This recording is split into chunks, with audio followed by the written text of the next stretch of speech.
to a year since we first started.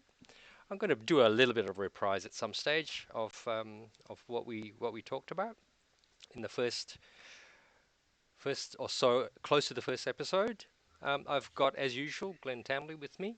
He's sitting patiently over here, and I guess I should just run through what happened a year ago, roughly. We were in a 90-day challenge. I think CNN put a 90-day challenge to try to address climate change. And the situation was Trump was basically in office, had seceded from the Paris Accord. COVID-19 was in full bloom with Victorian lockdown. So um, we basically were talking about a variety of things. Why we were producing this, why I was producing this was mainly because of the disparity of media. And we talked about, why are there um, climate deniers in the first place? What was the source of them? How do they come about? What's their rationale around that? So there's a variety of things that we talked about. Uh, Today, I think, Glenn, you mentioned the latest IPCC report. Yeah, that came out this week. So, what is it? The assessment report six, they call it. So, it's actually the first part of it because the reports come out in three phases. The first part of the report is the physical science. So, what's actually going on in the climate, what the science says about it. And then later, early next year, there'll be two more reports about um, things we can do to mitigate what's going on, and then further reports about what we can do to adapt to it. So they're more the reports that deal with the policies of what we do rather than simply what's going on. Yeah, and we've got a response from our Prime Minister, Scott Morrison. Effectively, nothing to see here, no change. This is life is. We need to deal with it. We've done everything we possibly can.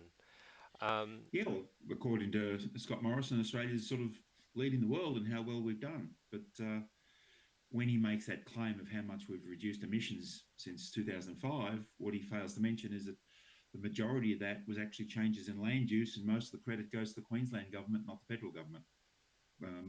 About three quarters of the reductions we did achieve was we stopped clearing land. In yep, terms of most yep, other things, yep. we've done I, very I little. s- I saw that article recently. I mean, this is the reasons why we started on this. That the government that we have, the government that was voted in, basically didn't seem to have uh, the right picture. And it's continued even a year after, even after Biden has moved into the office, and there's a significant change across the board. We still live in politics of climate denial.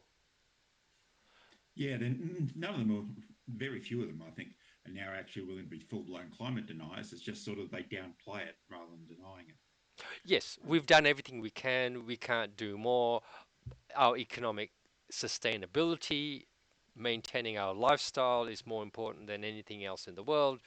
Let's not think about the possibility of that sustainability and that lifestyle disappearing, because as long as we can keep building our economy, we will not have anything uh, to worry about. Whereas the reality is that economy is being threatened by, at this particular time, being threatened by a lot of countries that basically are realizing that hard times are coming. Winter is Yep. coming, so to speak. Or should Yep. I say, summer is coming. Yeah, and as various people have pointed out, Australia is probably going to get hit fairly hard over the next few years with things like border tariff adjustments from the countries that do put prices on carbon. So we'll effectively have a carbon price imposed Whether on us whether by we these like it or not, countries. it's there, and we should be starting to try to live with this. Now, at the same time, in the last few weeks, we got you sent a really positive item out that was talking by Rethink X. Mm-hmm. Now, there we are looking at a whole range of things on the positive spin of things that says, hey, we can actually deal with this if we get the right people get the right policies in place. Now, uh, and within the last few months or last month or so, I put up a an item to try to remove Susan Ley from uh, her position because she continually does not support the environment. Instead, she seems to be someone who rather mingle with the OPEC producers rather than deal with the real problems that we've got. Yeah, well, she seems to be an environment minister who thinks her role is primarily economic, which it isn't. The economy is no concern of hers, the environment is. Other ministers deal with the economy. But she seems to be unable to divorce herself from um, thinking about other things and actually focus on her job.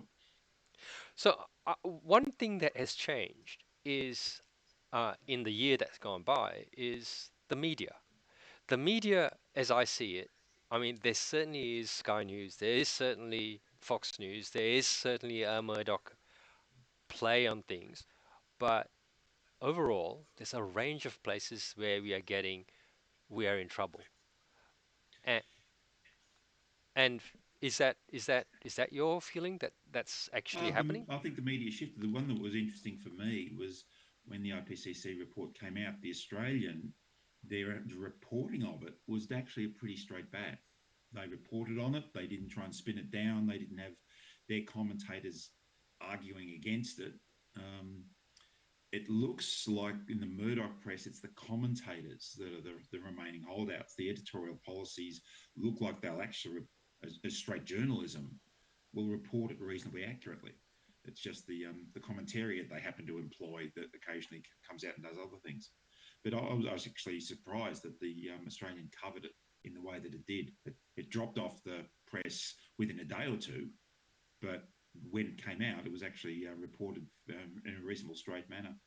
Yeah, I mean, when we last talked, not last week, but in 2000, in August 2000, we were actually talking about how it would be really hard for Murdoch to backflip around this, simply because he would not want to accept the fact that, you know, for years and years and years, he's basically trashed this idea, trashed the issues that are around this space, played it to, you know, uh, I don't know.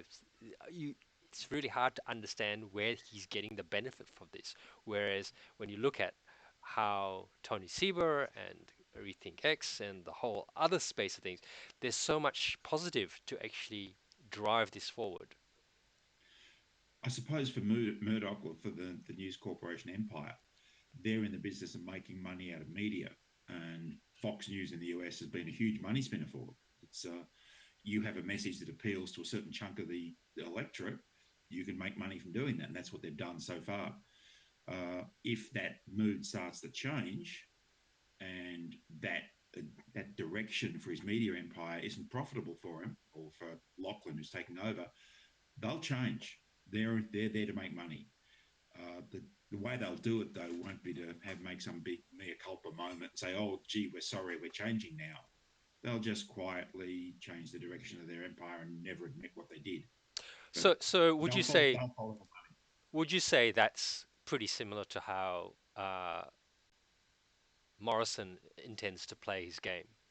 Oh, absolutely. He'll claim we've done really well and then try and shift as far as the politics allows him, rather than admitting we haven't done really well. We've actually done pretty badly, and we should say sorry. But and Scott Morrison in particular seems to have a real problem with saying sorry. He gets that look on his face. Yeah, yeah, that the really belligerent perspective that, what do you mean? I made a mistake? I never make mistakes. You know who he reminds me of? Mark Zuckerberg when he's being criticised. You get that frown that Zuckerberg gets. Morrison looks exactly the same. Are they're from the same part of the Adams family, I guess. So this is really interesting. I mean, we the this particular edition that we did a year ago talked about COVID, talked about the fact that we'd see multiple waves. We still haven't learnt the lessons from it. We have, we're, there's, you know, people out in protest. Still people out in protest. Um, Gladys Berejiklian basically refusing to lock down early, resulting in this actual spread. And I suspect we are here for a few more lockdowns. Yeah. Um, New South Wales is on the edge of it going really bad. Uh, the current scale of lockdown they have is not holding it. It's just sort of treading water a little bit. Here in Victoria, we'll go in and out of harder and softer lockdowns every time something bubbles in from New South Wales. I've got reasonable confidence in our state government to lock down hard enough that it doesn't get away from us. But yeah, we're here for some months to come. Like Well, the Gladys Berejiklian saying the answer is vaccination when that will take months. She's not only that, she's doing a high wire act.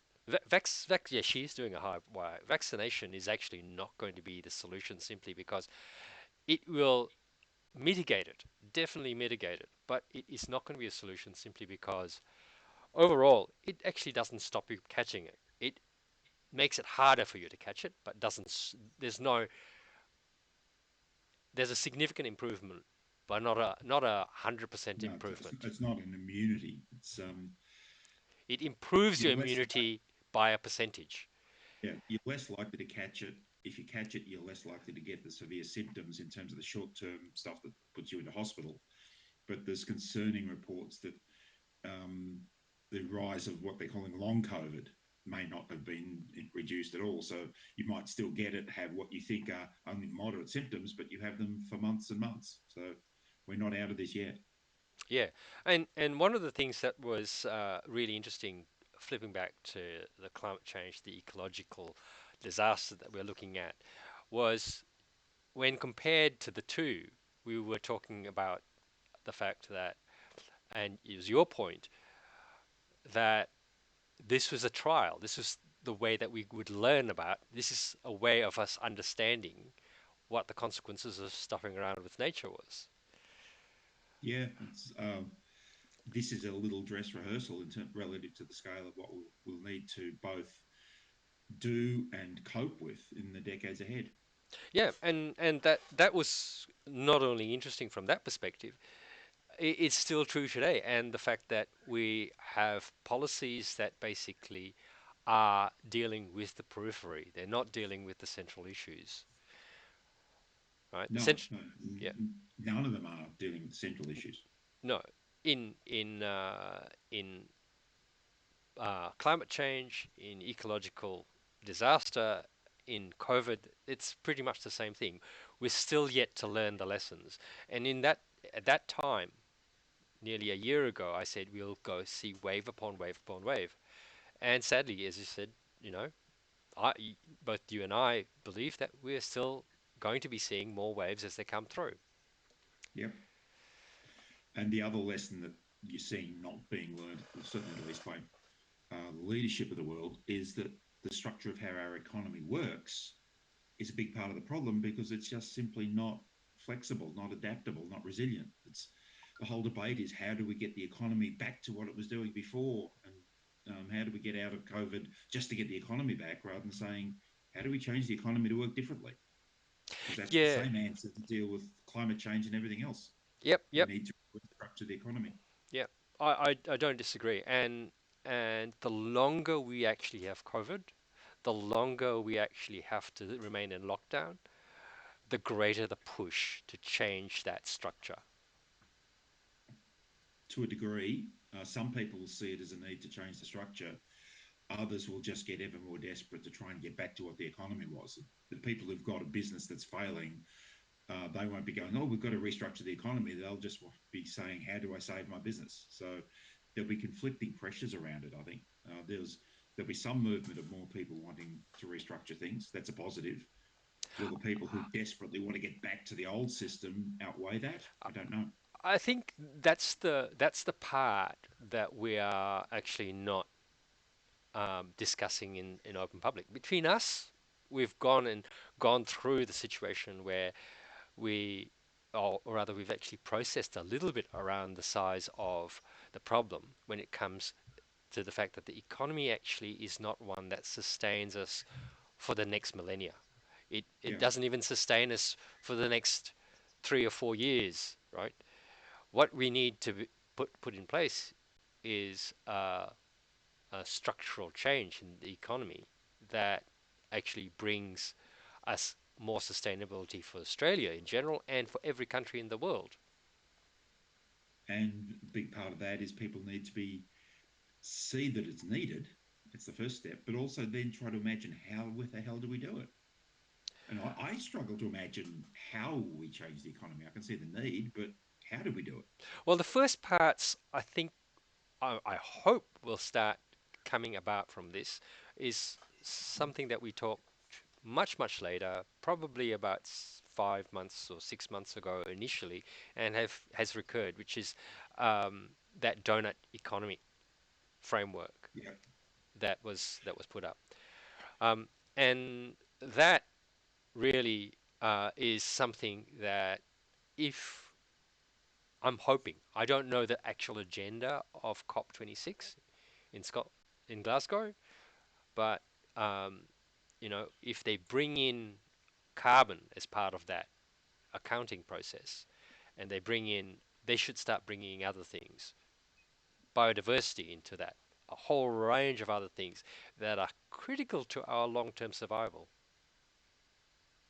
yeah. Well, the problem you've got is that climate change is dealt under one system with the UN. Biodiversity is another separate system, and at the moment, the biodiversity side doesn't get much traction with governments. Um, they seem to not be able to cope with more than one crisis at a time, not recognise that they're actually interlinked crises. Yes, well, uh, it seems like we have a lot of people with the equivalent of fishbowl brains or goldfish brains in a sense, being able to see only just the specific thing that's in front of them. And at the moment, that is COVID, right? Yep. And the rest of the stuff that actually is related to it, the fact that we are broadly the most populous creature in the world, um, demanding the greatest of resources, all the resources, most of the resources, leaving, what was the item that you mentioned some weeks ago, that all wild animals, basically wild vertebrates, basically with 3%, whereas the rest Yep. of it was, humanity, 30%. Humanity in our animals. And I'll have to pull you up on one thing. We're actually probably not the most numerous vertebrate on Earth. Uh, Rats and mice might match us because they live with us. But the surprising one is the chicken. At any instant in time, there's somewhere around 20 billion chickens, 20 all billion for us. chickens. Yep, we hatch out around 50 billion chickens a year. Ah, right. Okay. So no, uh, So, they might be larger in numbers, but they're shorter lived. yep, shorter lived and a bit smaller, but they're now the most, in the evolutionary sense, they're the most successful bird in the history of this planet because they got us Creature, to breed creature, them up. creature. They've actually managed to get a very intelligent species, which lacks a lot of wisdom, to breed them. Yeah, It evolution can produce some unusual results. yeah. I mean, if numbers were successful, I guess, in terms of animals rather than necessarily insects. Insects probably have a larger percentage of billions Oh yeah, insects and then microbes and things in terms of numbers staggeringly outweigh us.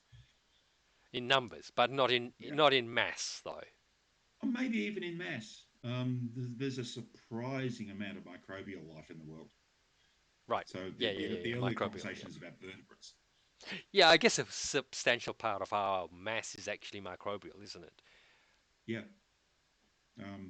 in terms of numbers, not so much mass. Microbes outnumber our body cells about 10 to 1, just that they're very small. Mm. So true. I'm pulled up. I won't use numbers as a basis, but the fundamentals are we are still in a structural. We've still got structural problems here. You know, Oh yeah. and the fact is we've got structural problems that we don't actually recognize. Oh, there's plenty of people who have recognized them, but there are the government, the people that we actually choose to lead us, can't because they have no idea. And they can't face admitting it. Business people can't face admitting that the structural problems mean, oh, my corporation probably shouldn't exist. It's at that scale of people not being able to process and confront what's going on, because for some parts of society, it's existential in that, McDonald's should not exist, for example. Mm. Well, I mean, we've got uh, obviously there's a whole bunch of people who would say, "What are you talking about? Why should McDonald's not exist?" It's Yeah, a good topic to cover at another stage, I think, because it at least will drive some interesting understanding of the problems that we're actually facing. yeah. People just don't comprehend the scale of many of the components of our society, and thus how they can have very negative impacts because they're so big. Yeah. So going back to the IPCC report, it basically tells us that we are going to face 1.5 in the 2030s. Yeah, potentially. There's some a little bit of scope for it to fluctuate around, but yeah, we're heading towards that. Realistically, we're past any chance of preventing it. Although they say there is a small chance of it, the world's just not going to be able to move that fast. So And that realistically, means if we've hit 1.5 and our target originally was 1.5, by going to zero at 2050, that means we'll never meet the target. no, we've we are not going to meet the 1.5 target. We've blown that. Could we meet the Uh, 2-degree target? Yeah, that's we can do that. 1.5 is gone. We might be able to bring it back down to 1.5 50 or 100 years in the future, maybe, if the system doesn't run away from us. But that short term target, just forget about it. there was a positive spin on the reporting of it that I heard that uh, it is not too late. What is it not too late to do? If we could radically start to get world emissions down, I think the figure is emissions need to peak and then be coming down substantially within 3 or 4 years. Then the 1.5-degree target is just achievable. Realistically, we're not going to peak in 3 or 4 years. It just is going to be physically impossible to shut down power generation on that scale that quickly. So, Yeah, I mean, although the thing with the IPCC is there is a political pressure on them to be optimistic and tell us the things we'd still like to hear, rather than calling a spade and say, no, you blew it. We missed that one. They can't operate that way. So they'll keep those last windows of hope open, even when realistically they're closed. so is it time for us to pack up shop? We've done what we could.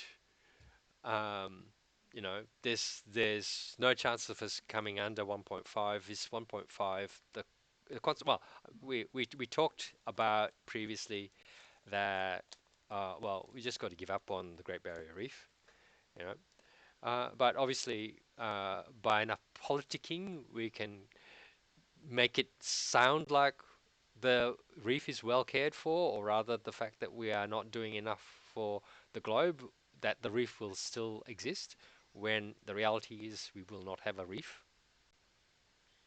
Yeah, like realistically, it's unless the coral scientists pull off a miracle, and they might. We've lost the barrier reef. The problem is, how do you tell people that that's happening without it becoming something that generates despair rather than action?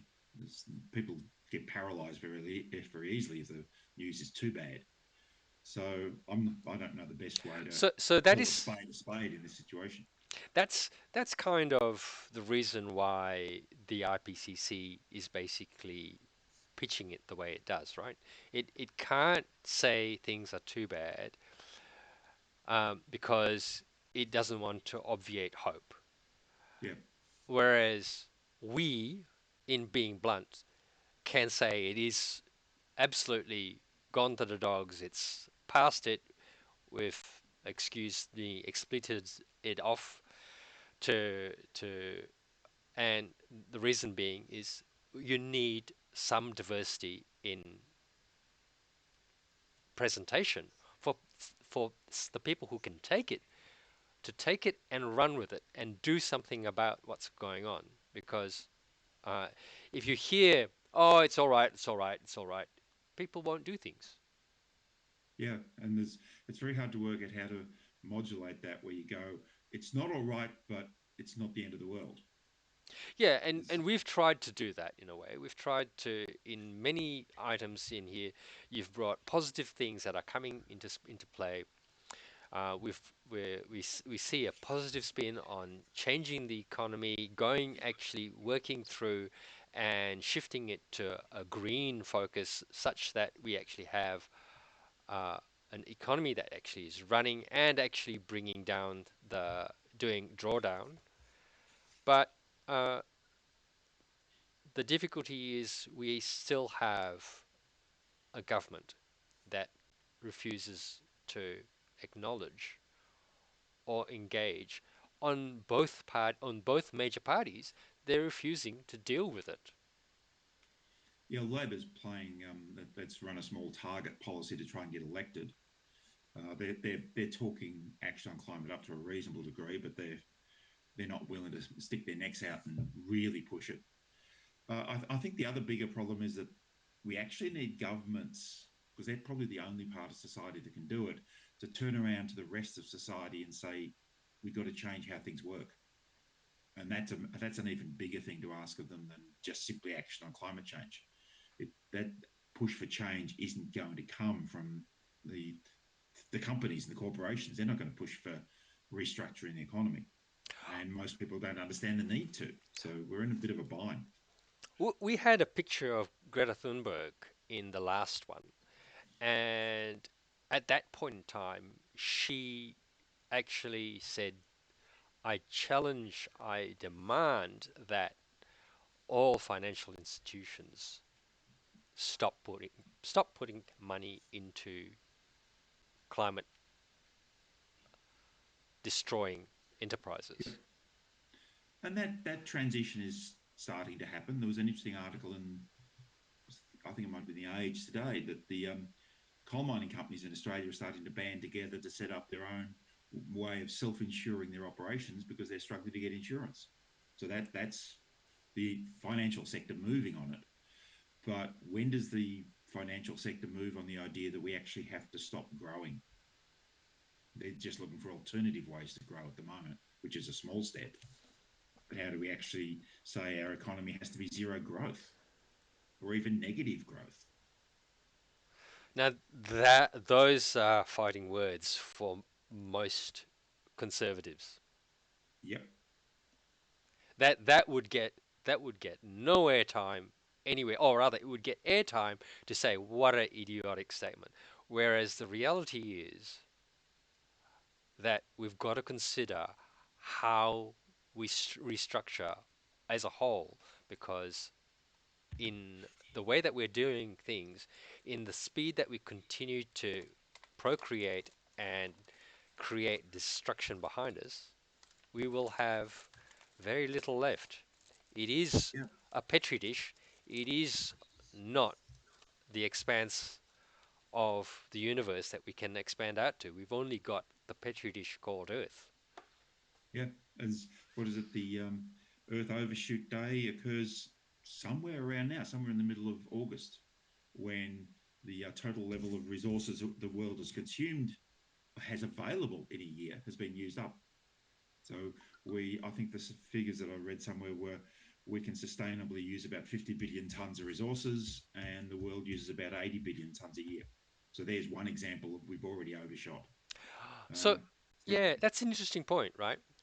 Um, that kind of thinking needs to be brought into the conservative space and the budget, yeah, because the conservative space tends to go, hey, we cannot blow the budget. We need to have a surplus. We need to have a situation where we don't destroy our future because we don't have money. Whereas what we need to translate that to is we don't have the resources to sustain our lifestyle. Get on a Yeah, budget. yeah. The budget isn't about dollars; it's about tons. Exactly.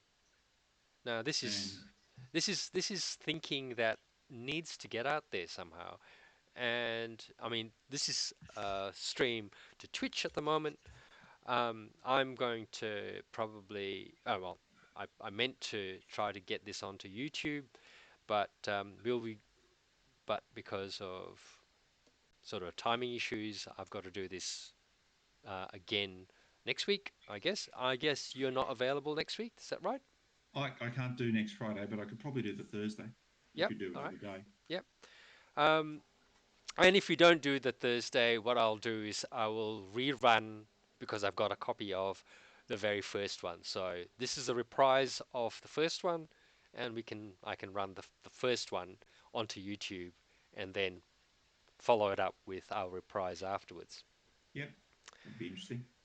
Yeah, and if you're well, we'll see how we go. It's just on 30 minutes plus Yep. 31.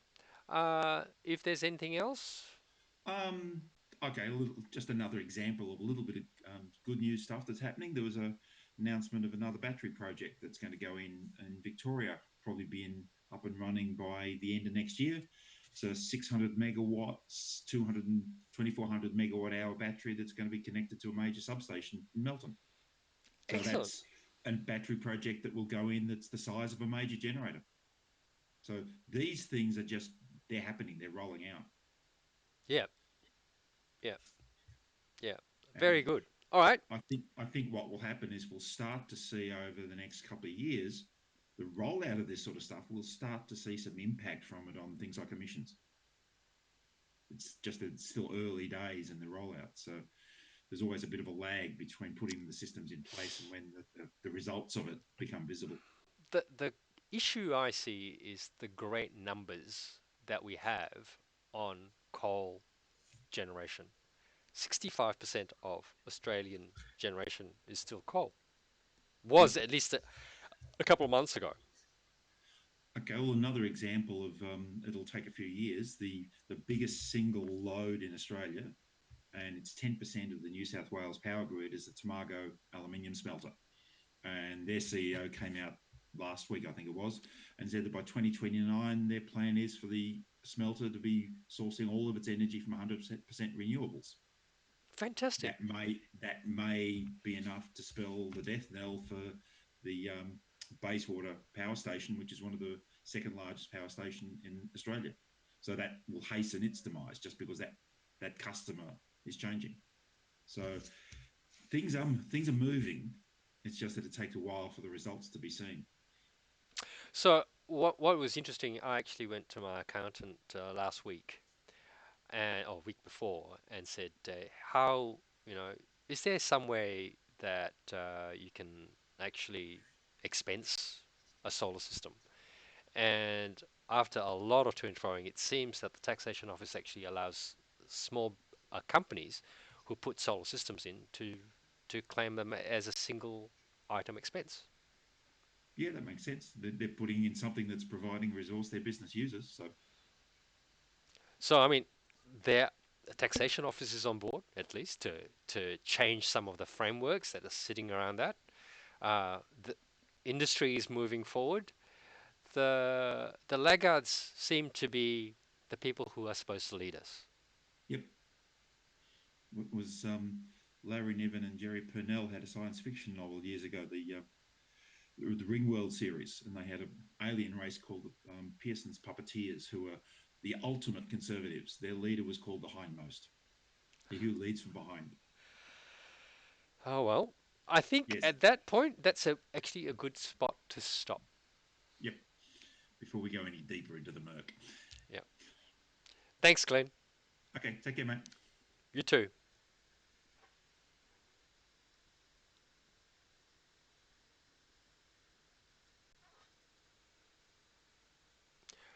Thanks. We'll do the reprise next week if that's possible. Catch you soon.